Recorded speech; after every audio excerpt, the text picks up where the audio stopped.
some tortellini into this boiling water.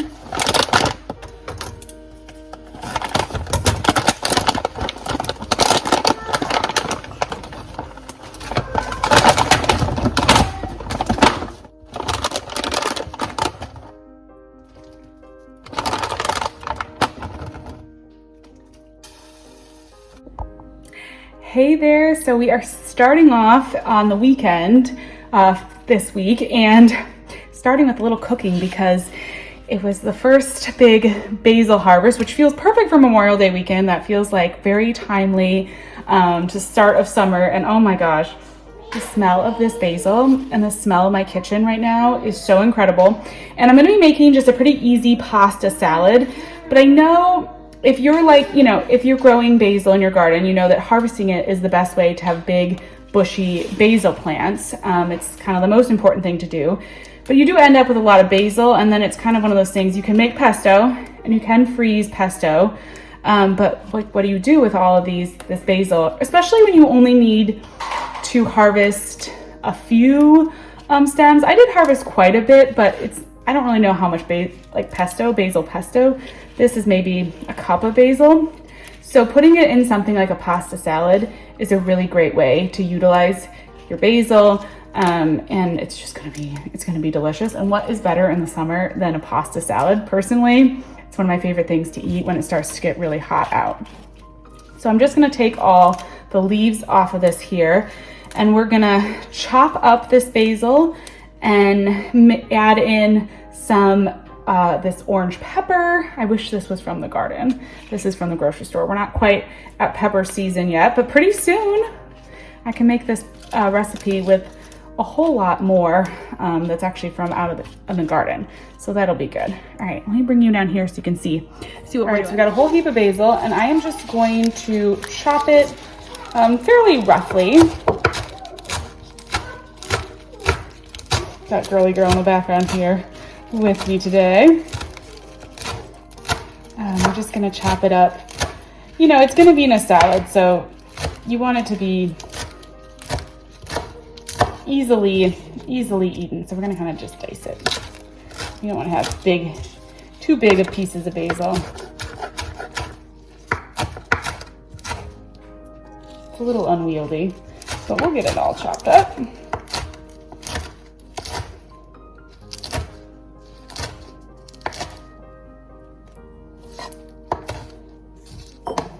So I guess what? This is like a cup of basil. You could certainly do as much as you want. And then in this bowl here, I've got about a half a cup of like a freshly grated Parmesan. So we're gonna add our basil and our Parmesan. And then I'm gonna dice up this pepper, and we'll put that in there as well. And then we're gonna add in the tortellini. It especially felt like summer out in the garden today because I saw my first bumblebee in the garden. I heard it before I even saw it. I just heard it buzzing, and I've been planting so many. I'm just cutting up this pepper here. I've been planting up so many of those containers with real pollinator friendly plants, because given that this is a new garden space, the pollinators really haven't found the garden yet, and we haven't had too many pollinators just naturally coming to the yard. There really isn't much landscaping in the yard itself before I put in the garden. So to hear the first bumblebee, it was like, that's a sign of summer too, and that made me really, really happy. And then the milk thistle has started blooming, and I feel like with the bishop flower and the milk thistle, like we're starting to get into that season where there's a bunch of flowers too. So that kind of feels I don't know, it just sort of feels like summer, right? And yeah, but we've had a couple butterflies visit. Now we've had the bumblebees. It works. You just gotta, if you've got a new garden space and you're not seeing a lot of pollinators, don't worry. It's just that they haven't found you yet. And the difference in the number of pollinators that I saw in my last garden, which I also started from basically a blank slate, was so incredible from the first year to the third or fourth year I was there. The first year I genuinely thought maybe maybe they're spraying the neighborhood and we don't have any bees, and I was really concerned. And you do need those pollinators, even if you're gonna have a vegetable garden, you need to have pollinators because you need them to pollinate, you know, all of your, like your cucumbers and stuff if they aren't self-pollinating. And so it's kind of necessary to have. Okay, let me show you the next. We've got the basil, Parmesan, and peppers. And I'm gonna add in all this tortellini. Hopefully you can do that one-handed. I'm gonna add in this, we'll mix it all up. And I'm gonna put in some red wine vinegar, some olive oil, and then probably just some salt and pepper. And that's gonna be our dressing. It's so fun to be able to try to break apart this tortellini. Girly girl's back there playing. Oh, I also have some corn and some cherry tomatoes roasting in the oven, and I'm gonna cut that up and also mix that in with this pasta salad, just to give like another dimension to the salad. I love corn in any kind of pasta salad. Oftentimes I will just put it in fresh, but I decided to roast it with the same seasonings, and just kind of give like a little bit more dimension of flavor. Look at this coming together. And you know, just kind of like, I almost need another spoon here. I need to toss. Just to give them like dimension of flavor, having a little bit more seasoning on that corn. Wouldn't it be awesome if I could have corn in my pasta salad that actually grew in the garden? I don't think, you know, the corn I'm growing is decorative. But someday the peppers, the basil, you could do the cherry tomatoes, certainly. You could do so much of this recipe from the garden. And like, what's more fun if you're having like a family barbecue or something on a weekend like this, and you can say, oh, this is from the garden, you know, fresh out of the garden. It's awesome. Okay, so now I just need to wait until the corn and the tomatoes are done. They're just roasting away in there. So we'll just give them, I don't know, 20 minutes or so, and then I'll check back on them. Hey there, so it is Tuesday out here in the garden. I've got the girls out here with me. I've got an iced coffee. I'm gonna see if I can get some garden chores done while they play. It's always a little dicey whether or not it works. I like to have them help me in the garden, and it's been really exciting lately because especially my older daughter's kind of getting into it. She has her own plant. She's been taking care of it, and that's been fun, but it's also a little tricky sometimes when I actually want to get some garden chores. Tuesday is sort of my maintenance day, and then it's also become my fertilizing day. I am not going to try to fertilize the garden with them out here, but I am going to come back on when I do, because I figured out this new system, and it's made my fertilizing routine so much easier, so much better. It's been really, really great. But right now, basically what I'm doing is kind of like just some maintenance pruning. So the thing about container gardens, when you plant them as full as I do, of course, is that you have to kind of come in and do some pruning and trimming. So I have one of these like Felco pop-up bags. If you ever come across any of these pop-up bags, they're great. They really, really help with, I don't know, they're just like really nice for packing up all of your clippings and trimmings and so forth. Oh, I see, I got distracted because I just see another bumblebee on the salvia. I knew salvia would be the one. This is on the other salvia plant. See if I can show you him before he flies away. Oh, I don't know, is that a bumblebee? Maybe it's something different. There's no stripes on it. Is this some sort of California bumblebee I'm not familiar with? Anyways, this is the blue spires. Oh, what are we doing? Okay. Blue spire salvia that has really been bringing in all of the pollinators. It's those blue plants. I don't know what it is about them, but this sunflower is one of the plants that I'm going to do a little maintenance trimming on. So this was the hole, like under here was the hole where I took out the agastache, which, as you can see, that was probably a good idea because the sunflower has really grown into that space, but it's starting to encroach onto the pincushion flower a little bit. And although the coleus over here likes shade, I want to make sure that it doesn't get too shaded out. So what I am thinking about doing is I'm probably gonna come in, trim back a few leaves, and then I may even get out my twine and like tie up some of the branches. This is this gorgeous autumn touch amaranth that is starting to bloom and is so beautiful. This is gonna be like a 6-foot tall amaranth plant. So I did end up putting in, I had one of these little trellises and I ended up sticking this in here, and then I can also, you know, tie any branches that I need to this form. You can already see it. Look how thick the stem of this amaranth is already this early in the season. This is crazy. It's like an inch thick. Do you remember when I planted this? It was a tiny little wisp of a thing. I wish I'd gotten more. I might have to go back to the garden center I got this at. I might have to try to get more of these. I hope it's not too loud with them playing. They've got their little water table, and so they're just, you know, chatting and splashing water everywhere. Okay, I'm gonna start with that bed and do a little bit of trimming, maintenancing. It's a perfect time to do this because it's the middle of the day. So sometimes, you know, well, a lot of time I like to do my garden chores in the afternoon, the evening, when it's nice and cool.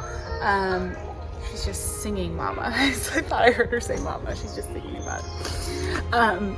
I like to go out here and do my garden chores in the evening, but what's nice about doing garden chores at a time like this is that you can really, it's full sun. This is the full sun time. So I should be able to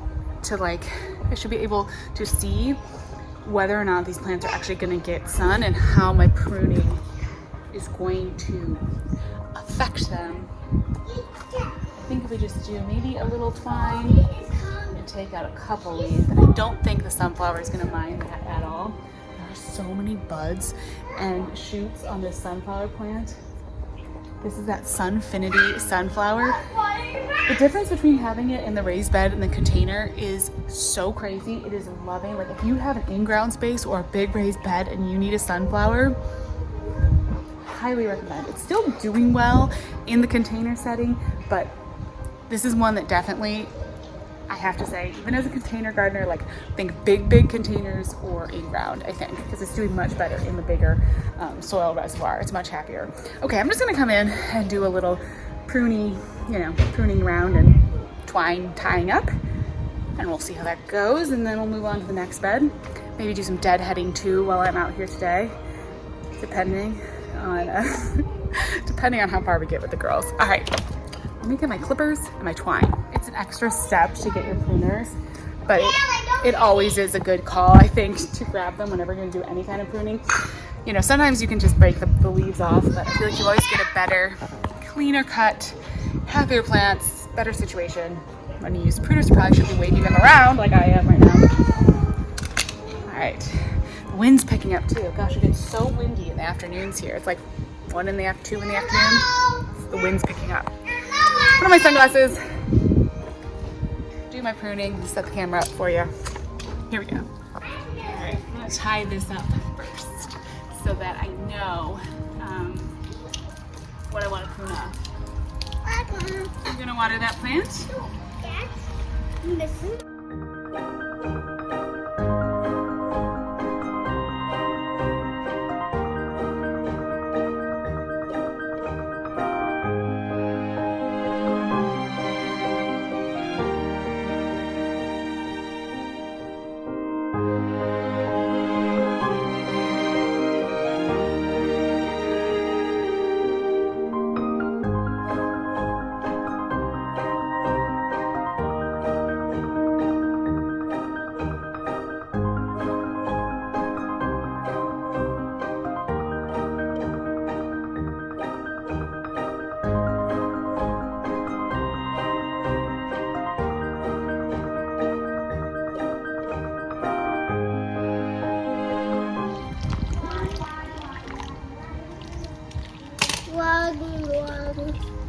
There's a little branch on the sunflower here that's kind of, so I tied up the big branch of the sunflower just loosely, kind of to keep it in place and keep it from falling down.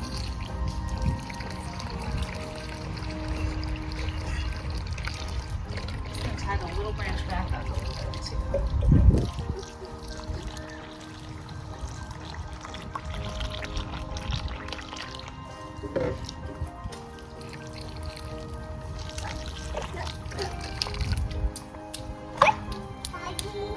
What's this say? All right, so this is one of my most densely planted beds.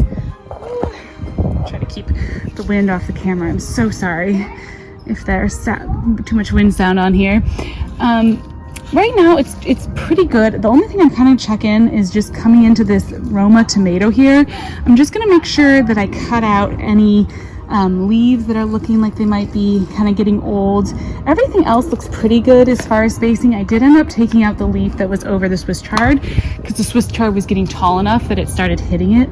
Everything is growing so fast in this bed. My daughter stuck a little banana pepper in here. So fast, it's kind of wide, but I do just need to come in and trim up that Roma tomato, and then we're gonna do some deadheading. And I think I'm gonna stick with just these first 3 beds for right now while the girls are out here. Otherwise, if I try to go to the back beds, it's gonna be too overwhelming for me. So I'm just gonna start with the first 3 beds, prune those up, and then we're gonna call it a day, and I'll come back out this evening and fertilize and get the other half of the garden.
But I did have to update you before I go.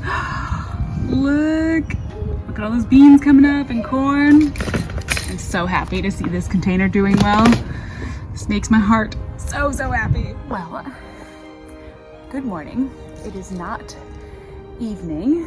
I made it out here last night just to barely water, but the girls took a little bit longer with bedtime, so I decided not to even try to fertilize, that I would just come out and do it first thing in the morning.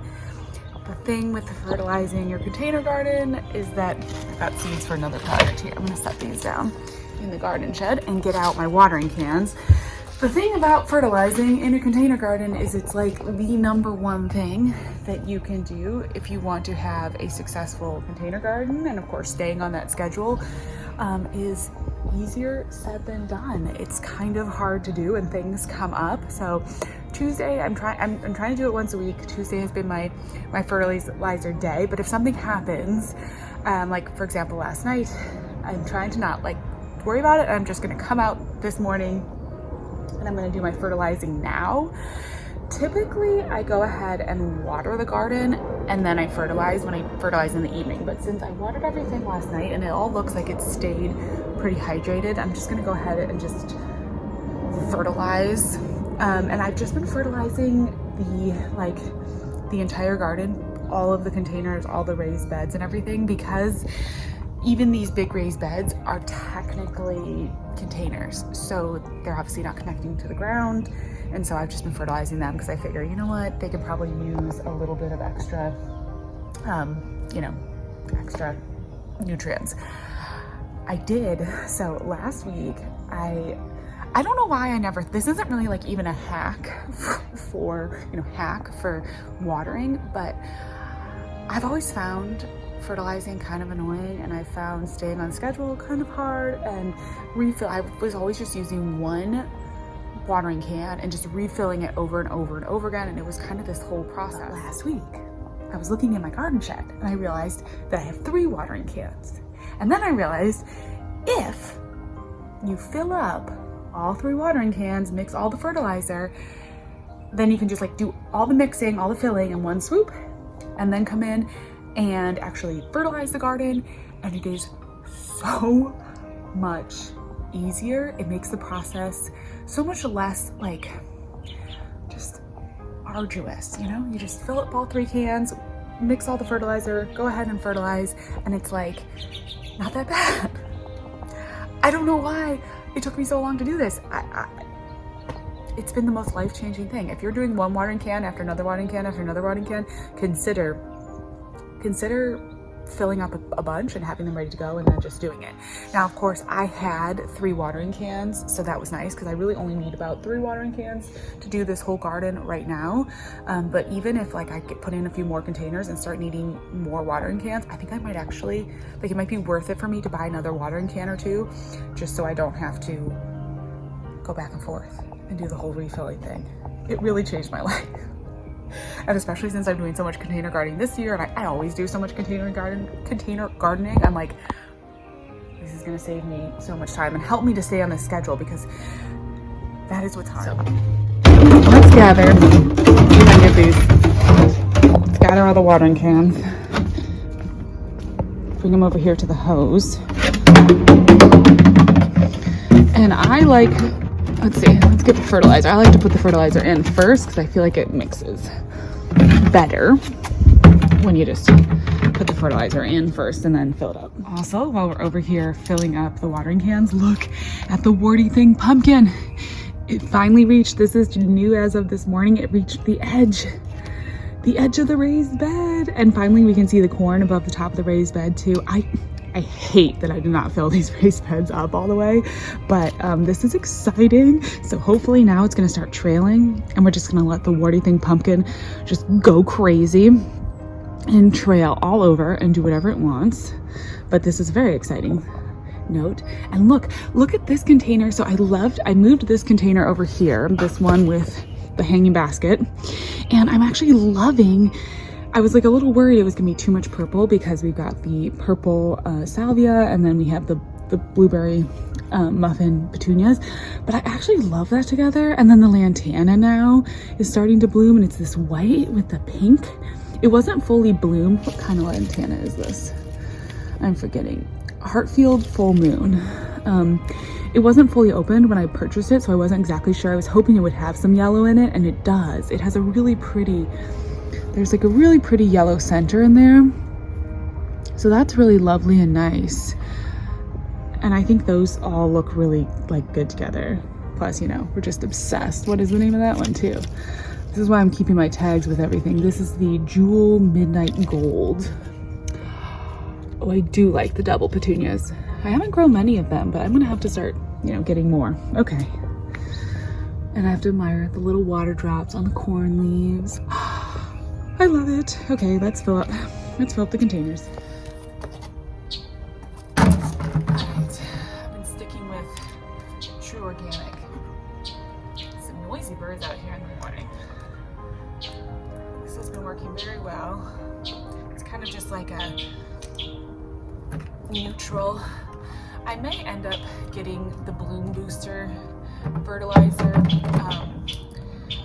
This is the all-purpose, so just like for everything, because I have a few containers that have edibles and they have the flowers. But now that I've got enough containers that are specifically flowers, I may go ahead. I just eyeball it. Hopefully it's enough. It's supposed to be like 2 ounces per gallon. Oh, I should put a little more in here. I may go ahead and get a bloom booster now that I have so many flower containers. So that would probably help things a little bit, but I just haven't gotten it yet. So, you know, you can always use an all-purpose. I'm so loud. But yeah, next time I go grab fertilizer, I'm gonna get the bloom booster too, and then do like a couple of flower pot ones, and then have my veggie plants with just a all natural organic. I think that'll work. Okay, I gotta go turn on the water, fill this up, and then we'll fertilize.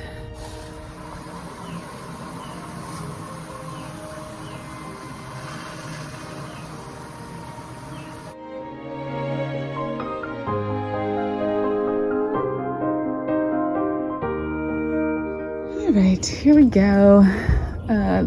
Not gonna fertilize these guys yet.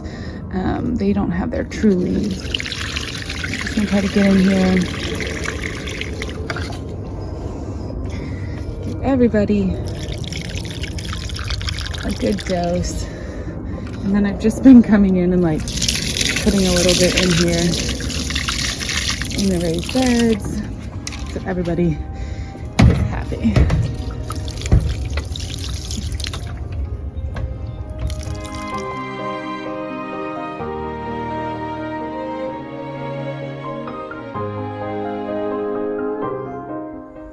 We're done, and that is so much better than the process that I had been doing. It makes me so happy to have found a system that kind of works. All right, that's all for now. I'm gonna go in and get another cup of coffee before I do my other projects out here.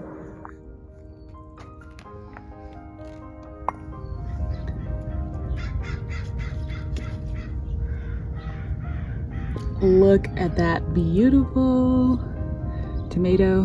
That, friends, that is a good Roma tomato.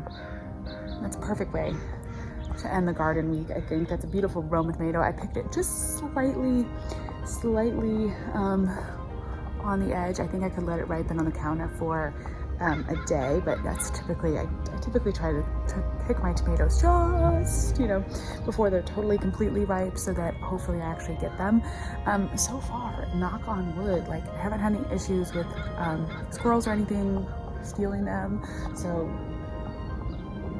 that's been good, but just to be safe. And yeah, it's a beautiful, beautiful morning out here. I was trying to think if there are any other updates. The first leaves are coming up on the gold coin. Sunflowers, so those are going to be starting soon. No growth yet on the seeds over here, but we're going to keep an eye out for all of that. Actually, I did notice there was two little zinnias coming up here in my container with the clematis.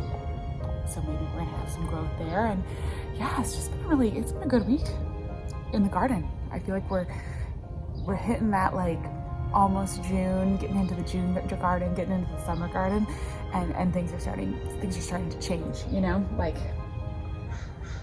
it's happening. So anyways, I'm gonna go take this in and give this to my daughter because she is going to love this.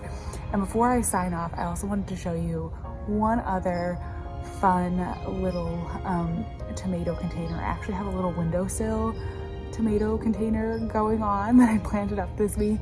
I had some little mini micro tomato plants, and I figured, you know what? I'm just gonna try to do like a little indoor growing windowsill container. So in case any of you are, you know, just indoor growing, we'll see if this works. There's already a little tomato on it. So let me take this inside, give it to her, and then I'll show you the little windowsill tomato because it's so cute.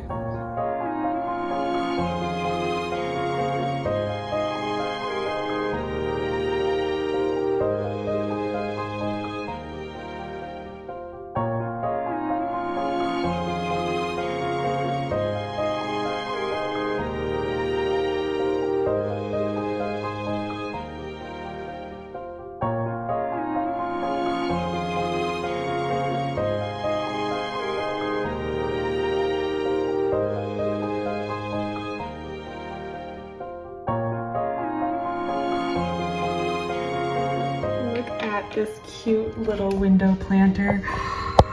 Isn't that fun? And there's a tomato, there's a little basil plant, and even a little pepper plant in here. So this is my little windowsill overlooking the garden. And I just thought this was so fun, so I had to share this with you. One of my projects here. The girls are playing, so I'm gonna go ahead and say bye-bye. Thank you so much for watching, and I will talk to you again soon.